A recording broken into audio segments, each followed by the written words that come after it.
নমস্কার বন্ধুরা, আজকে আমার প্রথম একটা কুকিং চ্যানেল খুললাম।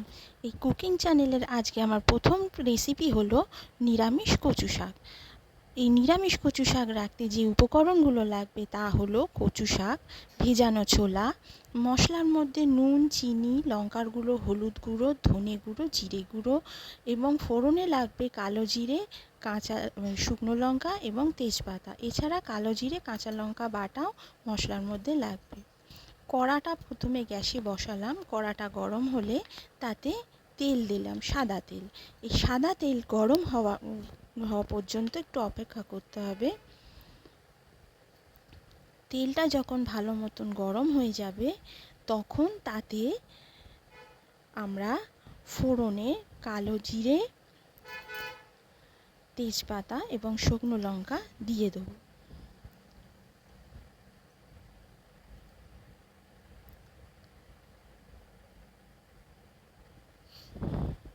এবার ফোড়নটাকে আমাদের ভালো মতো গরম হতে দিতে হবে।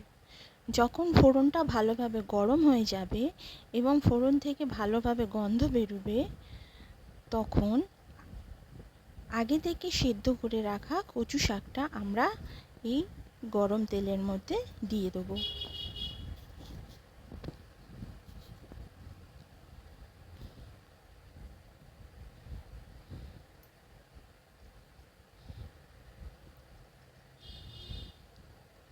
এবার আমরা সেদ্ধ কচু শাকটা তেলে দিয়ে ভালো করে ভাজবো।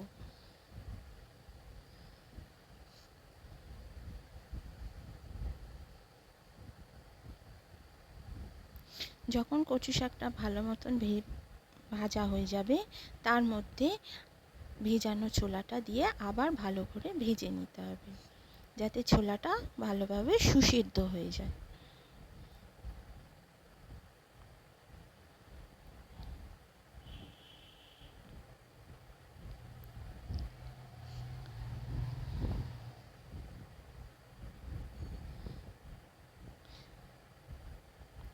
এরপর ধীরে ধীরে সমস্ত মশলা, নুন, চিনি, লঙ্কার গুঁড়ো, হলুদ গুঁড়ো, জিরে, ধনে গুঁড়ো সমস্ত মশলা দিয়ে ভালোভাবে তেলের মধ্যে কচু শাকটা কষতে হবে।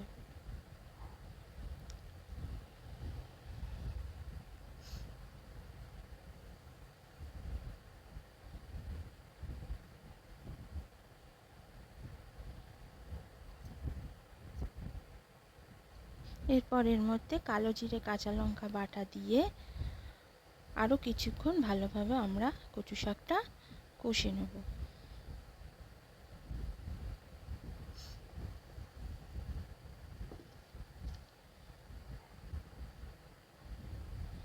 কষতে কষতে যখন কচু শাক থেকে ভালো মতন তেল বেরিয়ে আসবে তখন বুঝবেন যে রান্নাটা আপনার ঠিক হয়েছে। এবং তারপর এই কচু শাকটা আপনারা গরম গরম ভাত, রুটি বা পরোটার সঙ্গে সার্ভ করতে পারেন। আপনারা খেয়ে দেখবেন, খুবই ভালো লাগবে।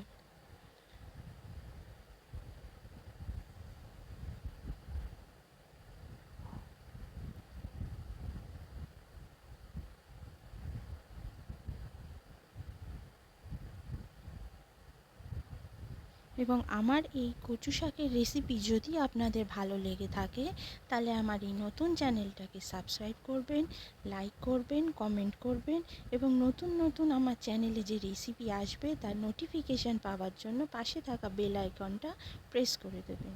তাহলে আজকে আসি বন্ধুরা, নমস্কার।